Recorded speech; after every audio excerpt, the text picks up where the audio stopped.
ఈ మూడక్షరాల పదానికి ఉన్న శక్తి మాటల్లో వర్ణించలేనిది. రాగం, తానం, పల్లవి ఈ మూడు సంగీత సరస్వతికి ప్రాణాధారాలు. సరిగమ పదనిసలే సప్తస్వరాలై సంగీత ప్రపంచానికి మూలాధారాలుగా నిలుస్తున్నాయి. మానసిక ఆనందంతో పాటు ఆరోగ్యాన్ని ప్రసాదించే శక్తి సంగీతానికి మాత్రమే సొంతం అనడంలో అతిశయోక్తి లేదు. ఏ సంగీతానికైనా శాస్త్రీయ సంగీతమే ప్రాణం, మూలం. మనిషిని కదిలించి కరిగించే మహత్తర శక్తి సంగీతానిది. ఆనందం, ఆవేశం, వినోదం, విషాదం, సమయం, సందర్భం ఏదైనా దానికి గళ్ళమిచ్చేది సంగీతమే, బలమిచ్చేది సంగీతమే. అందుకే పాటలేని ప్రపంచాన్ని ఊహించలేం. అందుకే ప్రతి ఏటా జూన్ 21న అంతర్జాతీయ సంగీత దినోత్సవాలని ప్రపంచవ్యాప్తంగా నిర్వహించుకుంటారు. మొట్టమొదటిసారిగా మ్యూజిక్ డే ఫ్రాన్స్లో ప్రారంభమైంది. దీన్ని 1982న సంవత్సరం జూన్ 21న కొనసాగిస్తూ వస్తున్నారు. ఆ రోజున మ్యూజిక్ డే లేదా అంతర్జాతీయ సంగీత దినోత్సవంగా ప్రపంచ దేశాలు జరుపుకుంటున్నాయి. భారతదేశం సంగీత దేశం. మన దేశంలో సంగీత రాజుల కాలం నుండి ఉన్నది. అప్పట్లోనూ స్వయంగా కొంతమంది సంగీత విద్వాంసులు కావడంతో సంగీతాలకు ఎనలేని ఆదరణ లభించేది.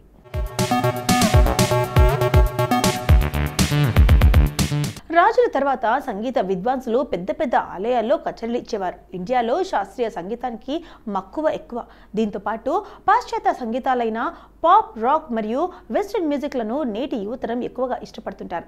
సంగీతం ఏదైనా ఇవన్నీ సంగీత ప్రియులను మైమర్పిస్తాయి అనడంలో సందేహం లేదు. సంగీతంలో మనసును రంజింపచేసే మహత్వం ఉంది. చిన్న పిల్లల నుంచి ముసలి వారి వరకు, ఆఖరికి పశువులు, జంతువులు సైతం సంగీతానికి మగ్ధులవక మానరు. సంగీతంలో ఉండే రాగం వల్ల మనసు ఆహ్లాదం చెంది కొత్త ప్రపంచంలో విహరింపచేసే శక్తి సంగీతానికి ఉంది. సంగీతంలో రోజు రోజుకు ఎన్నో కొత్త ప్రక్రియలు వస్తున్నా సంగీతం అనే కళకు బలం చేకూరుస్తూనే తప్ప మరే విధమైన ఇబ్బందిని కలిగించడం లేదు. సంగీతంలో సరిగమ పదనిస అనే 7 స్వరాలకే కీలకం. అక్కడి నుండే అనేక జనక రకాలు, వాటి నుండి పుట్టిన అనేక జన్య రాగాలు ఉన్నాయి. ఇలా ఆ 7 స్వరాల నుండే సంగీతం అనే కళ గొప్పగా అవతరించి మన ముందుకు వచ్చింది. ఎవరు సంగీతం నేర్చుకున్నా ఇక్కడి నుండి ప్రారంభం జరగాల్సిందే.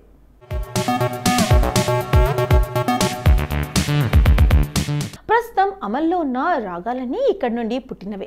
త్యాగరాజస్వామి పంచరత్న కీర్తనలకు, అన్నమయ్య జాజిరి పాటలకు, భక్త రామదాస్ భజన సాంప్రదాయానికి, కబీర్ దాస్ రామచరిత మానస్కు, ముత్తుస్వామి దీక్షితులు నవవర్ణి కీర్తనలకు, మంగళంపల్లి బాలమురళీకృష్ణ ఆధునిక సంగీత కీర్తనలకు, ఎంఎస్ సుబ్బలక్ష్మి కర్ణాటక సంగీత రాగాలకు, ఇంకా అనేక మంది లబ్ధ ప్రతిష్ఠితులైన సంగీత ప్రముఖులకు అంతర్జాతీయ కీర్తిని సంపాదించి పెట్టిన సంగీతంతో వారు కూడా బహుముఖంగా కీర్తింపబడ్డారు. వీరి భక్తి మార్గానికి సంగీతం అలంబన నిలిచింది. చక్కటి పదకూర్పుతో సంగీతాన్ని భక్తి మార్గానికి ఉపయోగించారు. త్యాగరాజస్వామి, ముత్తుస్వామి దీక్షితులు, శ్యామశాస్త్రులకు సంగీత త్రిమూర్తులు అంటారు. వీరి రచనలు ఒకరిది ద్రాక్షపాకం, ఇంకొకరిది కదలిపాకం, మరొకరి నారికేళ్ల పాకంలో ఉంటాయని ప్రతీతి. ఇంత గొప్పగా ఉంది కాబట్టి భారతీయ శాస్త్రీయ సంగీతం ప్రపంచ సంగీతానికి తలమానికంగా నిలబడింది.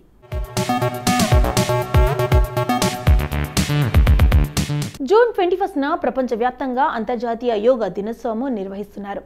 2014 సెప్టెంబర్ 27న భారత ప్రధాని నరేంద్ర మోదీ ఐక్యరాజ్య సమితి సర్వసభ్య సమావేశంలో అంతర్జాతీయ యోగా దినోత్సవం ప్రతి సంవత్సరం జూన్ 21న జరిపేందుకు ప్రతిపాదన చేయడం, ఈ తీర్మానానికి 193 ఐరాస్ ఐక్యరాజ్య సమితి ప్రతినిధుల్లో 175 మంది మద్దతు ఇవ్వడం తెలిసిందే.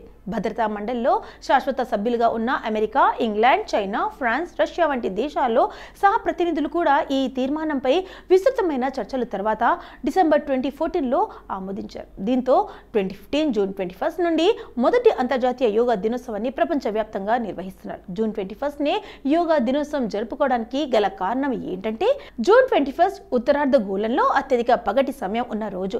ప్రపంచంలోని పలు ప్రాంతాల్లో ఈ రోజు ఆయా ప్రత్యేకతలు కూడా ఉన్నాయి. ఎక్కువ పగటి సమయం ఉన్న రోజుగా గుర్తింపు పొందడంతో అదే రోజును అంతర్జాతీయ యోగా దినోత్సవంగా జరుపుకోవాలని ఐక్యరాజ్య సమితికి భారత ప్రధాని మోదీ సూచించారు.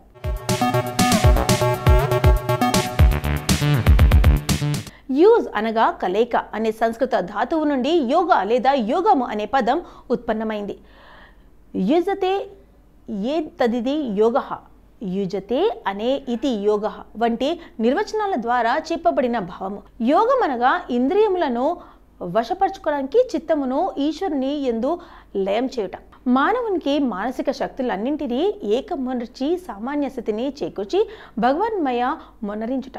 ఇలా ఏకాగ్రత సాధించడం వలన జీవవాదులను భగ్నం చేసి పరమార్థ తత్వమునకు వెళ్ళడమే యోగా. యోగము అంటే సాధన అని, అదృష్టం అని కూడా అర్థాలున్నాయి.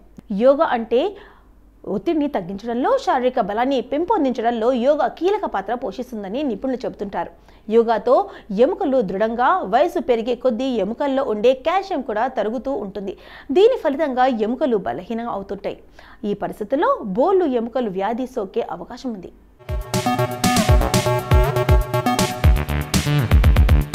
యోగాలో కొన్ని ఆసనాలు చేయడం ద్వారా ఎముకలు శక్తివంతమై వాటి యొక్క బరువు కూడా పెరుగుతుందని యోగా నిపుణులు చెబుతున్నారు. యోగా వల్ల శారీరకంగా, మానసికంగా దృఢంగా మారతారు. యోగా అనేది ఓ దివ్యౌషధం అని గుర్తుంచుకోవాలి.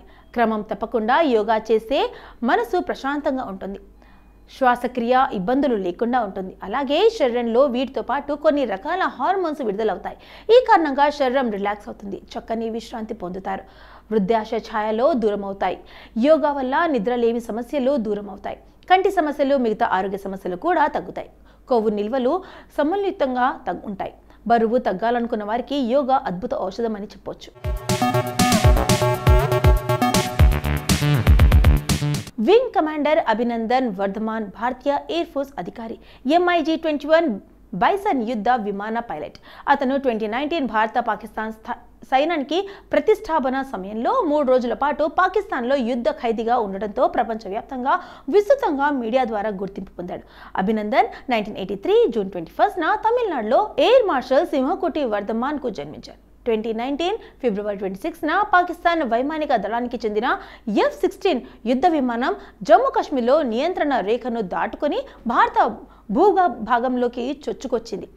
నౌషేరా సెక్టార్ బేస్ క్యాంప్ నుంచి అభినందన్ MiG-21 యుద్ధ విమానంతో శత్రువుల ఎయిర్ క్రాఫ్ట్లను ఎదిరించారు. ఈ F-16 భూమికి 8,000 అడుగుల ఎత్తున ఉండగా అభినందన్ తన MiG-21 యుద్ధ విమానాన్ని 15,000 అడుగుల ఎత్తున తీసుకువెళ్లారు. అక్కడి నుంచి పాక్ ఎయిర్ క్రాఫ్ట్ను టార్గెట్ చేసుకుని కాల్పులు జరిపారు. దీంతో అది తిరుగుముఖం పట్టింది. అయినప్పటికీ అభినందన్ దాన్ని వదలలేదు, వెంటాడారు. ఈ సందర్భంగా అభినందన్ తన దళ నాయకుడిగా ఒక చిన్న సందేహాన్ని పంపించారు. నేను తరుముకుంటూ వారి వెనుకే వెళ్తున్నా అని MiG-21లో అమర్చిన రేడియో ద్వారా మాట్లాడారు.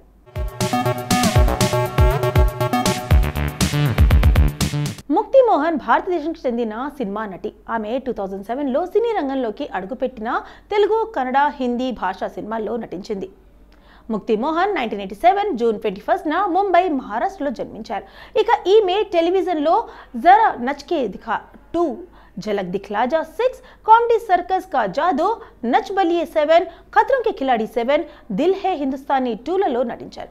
ఇక blood brothers, Saheb, Biwi aur gangster, Murran, दरवो, hit story, Topiwala, Kaanchi, the unbreakable, born free, Dil Hai Hindustani, the movie, Thar Ishq, chocolates లాంటి సినిమాల్లో నటించారు.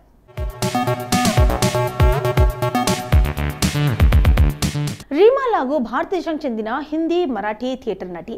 ఆమె మరాఠీ థియేటర్లలో తన నటనా వృత్తిని ప్రారంభించింది. రీమా లాగు ఉత్తమ సహాయ నటిగా 4 ఫిల్మ్ఫేర్ అవార్డులను గెలుచుకుంది. ఆమె స్టార్ ప్లస్లో ప్రసారమైన టెలివిజన్ షో నామ్ కరణ్లో చివరిగా కనిపించింది. రీమా లాగు 21 జూన్ 1958న నయన్ ఖద్బాడేగా జన్మించింది. ఆమె తల్లి మరాఠీ రంగస్థల నటి మందాకిని బాగ్పాడే నాటకం లేకురే ఉదంద్ జాహలికి ప్రసిద్ధి చెందింది. పూణేలోని హుజూర్బాగా HECP హై స్కూల్లో విద్యార్థిగా ఉన్నప్పుడు ఆమెను నటన పట్ల ఆసక్తి ఏర్పడంతో ఆమె సెకండరీ విద్యను పూర్తి చేసిన తర్వాత నటన ప్రారంభించింది. రీమా లాగు 1979 నుండి ఆమె బొంబాయిలో, ప్రస్తుత ముంబై యూనియన్ బ్యాంక్ ఆఫ్ ఇండియాలో 10 ఏళ్ల పాటు ఉద్యోగం చేస్తూ టెలివిజన్, సినిమాలో ప్రదర్శనతో పాటు అంతర్ బ్యాంక్ సాంస్కృతిక కార్యక్రమాల్లో పాల్గొంది. దిబాకర్ బెనర్జీ ఒక భారతీయ చలనచిత్ర దర్శకుడు, స్క్రీన్ రైటర్, నిర్మాత, ప్రకటన చిత్ర నిర్మాత. హిందీ చిత్రాల్లో తన పనికి ప్రసిద్ధి చెందారు. బెనర్జీ తన వృత్తిని అడ్వర్టైజింగ్లలో ప్రారంభించారు.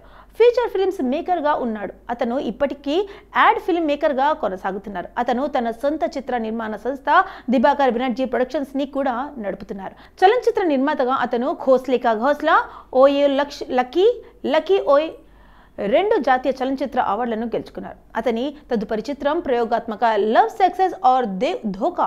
దీని తర్వాత రాజకీయ నాటకం షామ్ఘే మరియు బాంబే టాకీస్ భారతీయ సినిమా శతాబ్ది సంవత్సరం వేడుకగా రూపొందించబడింది. 2015లలో డిటెక్టివ్ బోమ్కేష్ బక్షి అనే కల్పిత పాత్ర ఆధారంగా రూపొందించబడిన చిత్రం. దిబాకర్ బెనర్జీ జూన్ 21, 1969న న్యూఢిల్లీలో జన్మించారు. మృణాల్ కుల్కర్ని భారతదేశానికి చెందిన టెలివిజన్, సినిమా నటి అండ్ దర్శకురాలు. ఆమె దూరదర్శన్లో ప్రసారమైన మీరాబాయి సీరియల్ ద్వారా మంచి గుర్తింపు తెచ్చుకుంది. ఆమె పూణేలోని మరాఠీ కొంకణస్థన బ్రాహ్మణ కుటుంబంలో జూన్ 21, 1968న జన్మించింది. మృణాల్ మరాఠీ టీవీ సీరియల్ స్వామిలో పీష్వా మాధవరావు భార్య రమాబాయి పేష్వా పాత్రలో అరంగేట్రం చేసినప్పుడు ఆమెకు 16 ఇయర్స్. ఇది ఆమెకు పాపులారిటీ తెచ్చిపెట్టింది. ఆ ధారావాహికలో మాధవరావు గారు రవీంద్ర మంకని నటించారు. ఆమె నటన విషయంలో అంత సీరియస్గా ఉండేది కాదు. బదులుగా ఆమె తత్వశాస్త్రంలో డాక్టరేట్ పూర్తి చేయాలని కోరుకుంది.